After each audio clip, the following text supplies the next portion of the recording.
marka sanadkaysta amusa ilmiya intana hiyo idhaho markaan iskama jiro ilini qubaye amiinad haddayn jirin ifka nolosha taaliyo armu jacayl ku been yahay waxaan ahay fanaanad Soomaaliyeed waxaan fankayga kaga qayb qaataa heesaha haddaad jirab isleedahay janisiga halaabiyo waran garnaqsi joogta jeerkan waan ka caagay waan ka caagay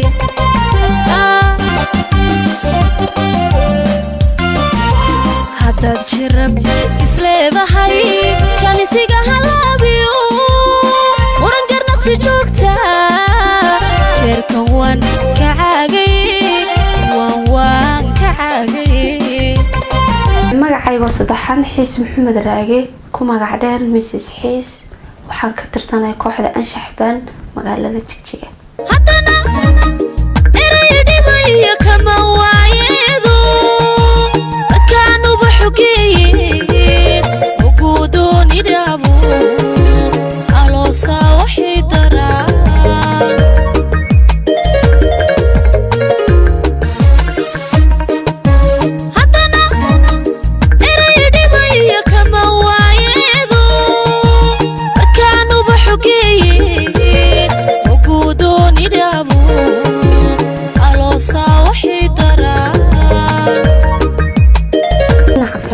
sheego waxaan anigu ku caawinayo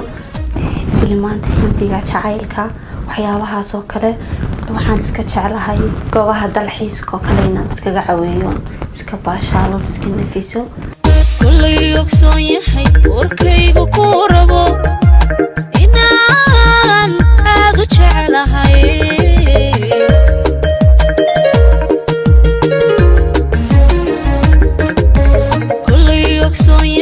warkaygu ku rabo inaan aad u jeclahay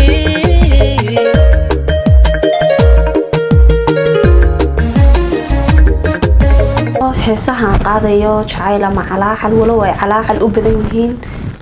qof kastoo bilaadana iska tahayo iska calaacalaya badina aniga iguma saabsana kulli toole qayb aniga igu saabsan way jiraan heesaha anigu dalbado iyo kuwa aan dalbaninba nafku jalanowga habeenkiina dhowr jeer tagaasalasho jiifko aan jidinka dhif mari adii dadku jecel